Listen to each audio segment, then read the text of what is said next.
అందరికీ నమస్కారం. నా పేరు కాకునూరి భాస్కర్ రెడ్డి, మేళ్ళచెరువు గ్రామ పంచాయతీ, మండల హెడ్‌క్వార్టర్, సూర్యాపేట జిల్లా, హుజూర్నగర్ నియోజకవర్గం. నేను ఇక్కడ కాంగ్రెస్ పార్టీ మండల పార్టీ అధ్యక్షుడిగా 2014 నుండి కొనసాగుతూ ఉన్నాను. నేను 83 నుంచి రాజకీయాలలో ప్రస్థానం, 20 సంవత్సరాల నుంచే రాజకీయాలలో ప్రవేశం అండి. నాకు విద్యాభ్యాసం తక్కువ అండి నాది. ఎందుకంటే నేను 6, 7, 8 చదివాను. నేను పెద్ద చదువులు, ఉన్నతమైన చదువులు చదవలేదు. ఎందుకంటే ఆయనకున్న పరిస్థితులు, మా కుటుంబాలే వ్యవహారం. అయినా నేను ఆ రోజు సరే, ఇక్కడ నేను చెప్పేది ఏంటంటే, గతంలో నేను 83లో తెలుగుదేశం పార్టీకి ఆకర్షితున్నయి, తెలుగుదేశం పార్టీలో సర్వీస్ చేసినటువంటి మాట వాస్తవం. 83 నుంచి 89 వరకు తెలుగుదేశం పార్టీలో పనిచేయటం జరిగింది. ఆ తర్వాత నేను మళ్ళీ కాంగ్రెస్ పార్టీలోకి రావటం జరిగింది. అప్పటి నుంచి ఇప్పటి వరకు కూడా కాంగ్రెస్ పార్టీలో సరే పదవి ఉన్నా లేకపోయినా నేను ప్రజలకి అందుబాటులో ఉంటూ నా శక్తి మేరకు పార్టీకి సేవ చేస్తూ నేను ముందుకు నడుస్తున్నా. ప్రస్తుతం పార్లమెంట్ ఎలక్షన్లు మరి నోటిఫికేషన్ పడ్డది. ఆ పార్లమెంట్ ఎలక్షన్ సందర్భంగా మేము ఇక్కడ పార్టీ యొక్క కార్యక్రమాలని మరి చేపట్టి కార్యకర్తలందరినీ కూడా మరి యాక్టివ్ చేసి ప్రజలందరినీ కూడా మళ్ళా అభ్యర్థికి, ఇప్పుడు ఎవరైతే కాంగ్రెస్ పార్టీ అభ్యర్థిగా కుందూరు రఘువీర్ రెడ్డి గారికి మరి ఇక్కడ మా గ్రామం నుండి, మా మండలం నుండి పూర్తిగా మెజార్టీ తేటానికి మరి ప్రజల దగ్గరకు పోయి మరి అందరినీ ఒప్పించి మరి ఈ ప్రభుత్వం చేసినటువంటి అభివృద్ధి కార్యక్రమాలు, ఇక్కడ చేసిన ఉత్తమ్ కుమార్ రెడ్డి చేసినటువంటి అభివృద్ధి కార్యక్రమాలను ప్రజల దగ్గరకు తీసుకుపోయి మరి వాళ్ళని మరి ఒప్పించి పూర్తి మెజార్టీ తేటానికి మరి మేము శాయశక్తుల మరి ఇక్కడ ప్రయత్నం చేయటం జరుగుతున్నది.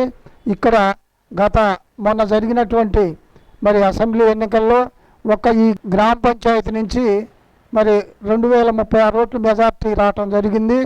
మరి ఈసారి ఆ మెజార్టీని అధిగమించి 3000 మెజార్టీని రావటానికి మేము అందరం కూడా కంకణబద్ధమై మరి రఘువీర్ రెడ్డి విజయానికి మరి పూర్తిగా సహకరించడానికి మేము శాయశక్తిలో పనిచేస్తూ ఉన్నాము.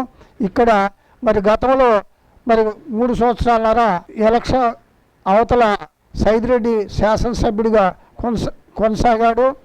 మరి ఇప్పుడు గతంలో మరి ఆయన చేసినటువంటి అభివృద్ధి పనులకి, ఇప్పుడు ఉత్తమ్ కుమార్ రెడ్డి చేసినటువంటి అభివృద్ధి కార్యక్రమాలకి పోల్చుకున్నట్టయితే మరి ఉత్తమ్ కుమార్ రెడ్డి మరి గెలుపు మరి ఓటమి ఎరిగిన వ్యక్తిగా మరి ఇక్కడ ప్రజలకు అందుబాటులో ఉంటూ అనేకమైనటువంటి కోట్ల రూపాయల అభివృద్ధి కార్యక్రమాలను ప్రజలకు తీసుకొచ్చి, లిఫ్టులు అయితే ఇవ్వండి, రహదారుల విషయంలో కానివ్వండి, మరి అక్కడ మట్టపల్లి బ్రిడ్జి విషయంలో కానివ్వండి, హుజూర్నగర్ హాస్పిటల్ విషయంలో కానివ్వండి, ఈ విధంగా చెప్పుకుంటూ పోతే 1000 కోట్ల రూపాయల అభివృద్ధి చేయటం జరిగింది. మరి అదే స్పందనతోటి మళ్ళా మరి జనం మధ్యకు వచ్చి ఆయన మళ్ళా శాసనసభ్యుడిగా మరి మొన్న 44,000 మెజార్టీ తోటి గెలుపొందటం జరిగింది. మరి ఈ ఎలక్షన్లలో కూడా, ఈ పార్లమెంట్ ఎలక్షన్లో మా నియోజకవర్గం నుంచి మా మండలం నుంచి గతంలో 5,600 ఓట్ల మెజార్టీ పైసలకు రావటం జరిగింది. ఈసారి మా ఒక్క మండలం నుంచే మరి 10,000 మెజార్టీ తీసుకురావటానికి మేము కంకణబద్ధులమై పార్టీకి మరి సేవ చేయటానికి మరి మేము సిద్ధంగా ఉన్నామని కోరుకుంటూ, మరి అదేవిధంగా మరి ఇంకా అభివృద్ధి కార్యక్రమాలు కొనసాగటానికి మరి ఇప్పుడు గత 3 మాసాలు పైసలు అవుతుంది ప్రభుత్వం ఏర్పాటయ్యి, ఇప్పటికే అనేకమైనటువంటి కార్యక్రమాలు చేపట్టడం జరిగింది.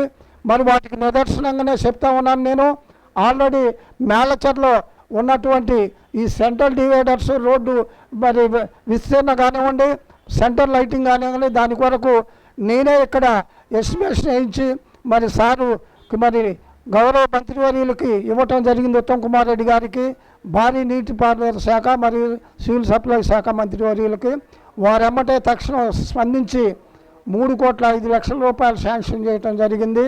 సరే, అది ఈ ఎన్నికల కోడ్ వల్ల మరి పని ఆఫ్ చేయటం జరిగింది. ఈ ఎన్నికల కోడ్ తర్వాత ఆ కార్యక్రమాన్ని మరి ముందుకు నడిపించడానికి ఆయన కంకణబద్ధులయ్యి ఉన్నారు. అదేవిధంగా మరి మిగతా ఆర్ఎన్బి నుంచి 100 కోట్ల రూపాయలు కూడా శాంక్షన్ చేయడం జరిగింది. మరి ఇంకా చేయటానికి కూడా సిద్ధంగా ఉన్నారు.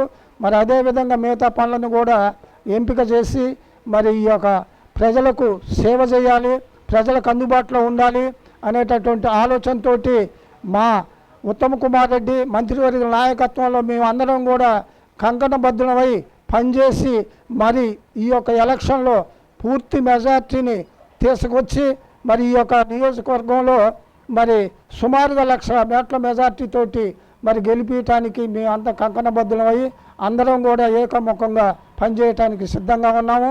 మరి ఈనాడు మరి అవతల ఉన్నటువంటి బీఆర్ఎస్ పార్టీ ఏదైతే ఉందో మరి ఇప్పుడు వాళ్ళు ఉన్నటువంటి క్యాడర్ని కూడా నిలబెట్టుకునేటటువంటి పరిస్థితి లేదు గ్రామాలలో. మేము మళ్ళీ స్పష్టంగా చెప్తున్నాం, మా గ్రామంలో ఉన్నటువంటి పరిస్థితులే మేము అంచనా వేసి చెప్తా ఉన్నాము. ఖచ్చితంగా మొన్న 2036 ఓట్లని మెజార్టీతో గెలపడం జరిగింది. ఆ ఒక మెజార్టీని అధిగమించి 3,000 పైసలకు మెజార్టీని ఒక మేళ్ళచెరువు గ్రామ పంచాయతీ నుంచి తీసుకురావడానికి మేము కనబద్ధమై ఆల్రెడీ ఇప్పటికే ఎన్నికల ప్రచారంలో పాల్గొని అందరినీ కూడా బూత్ కమిటీ నుంచి గ్రామ మరి కింద వార్డు సభ్యుల నుంచి అందరినీ కూడా సమన్వయం చేసి మరి నిన్న హుజూర్నగర్లో నియోజకవర్గ స్థాయి కాంగ్రెస్ పార్టీ మీటింగ్ జరిగింది. మరి దానికి అభ్యర్థి రఘువీర్ రెడ్డి, కుందూరు రఘువీర్ రెడ్డి గారు కూడా రావడం జరిగింది. మరి వారికి కూడా మేము మరి పూర్తి సహకారం ఇస్తామని చెప్పాము. మరి ఇప్పుడు ఇంకా రేపు 13వ తారీఖు ఎలక్షన్లు ఉన్నాయి. మరి ఈ యొక్క సమయాన్ని మేము ఉపయోగించుకొని అందరినీ కూడా కోఆర్డినేట్ చేసుకొని మండలంలో మా యొక్క ఈ మేళ్ళచెరువు మండలంలో 14 గ్రామ పంచాయతీలు ఉన్నాయి. ఈ 14 గ్రామ పంచాయతీలో మా 33,000 చిల్లర ఓట్లు ఉన్నాయి మండలం లెవెల్లో.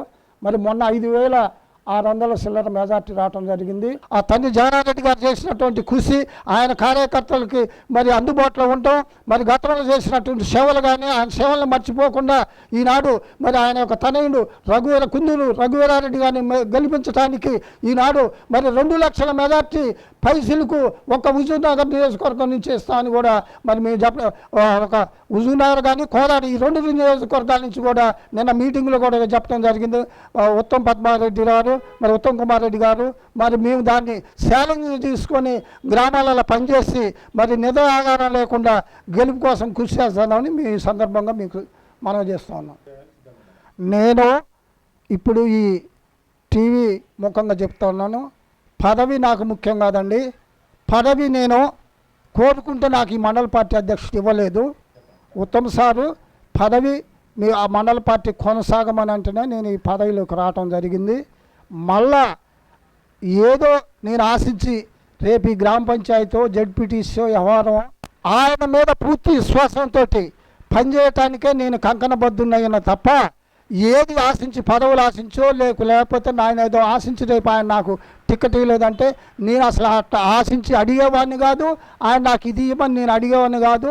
నేను నా శక్తి మరి నేను ఎలాంటి ఉన్నాను అనేది ఆయనకు తెలుసు, ఆయన ఎలాంటి ఉన్నాడని నాకు తెలుసు. కాబట్టి నేను ఆ యొక్క పందాలోనే ఆయనకి విశ్వాస పాత్రుడై పనిచేద్దాం అనుకున్నాను తప్ప పదవుల కోసం నేను ఆయన వేరే ఆలోచన చేయట్లేదు, నేను పదవుల కోసం చేయట్లేదు. సరే, ఇప్పుడు ఇవాళ రాజకీయాలు కమర్షియల్ అయిన మాట అందరికీ తెలుసు. సరే, ఇప్పుడు ఒక అభ్యర్థిని ఎంపిక చేసేటప్పుడు గ్రామ పంచాయతీకైనా మండలాలకైనా కొంత ఆర్థిక శక్తిని పరిగణలోకి కూడా తీసుకోవాల్సిన పరిస్థితులు ఉంటాయి. అవి నేను కూడా బేరీజ్ చేసుకోవాల్సిన అవసరం ఉంటుంది.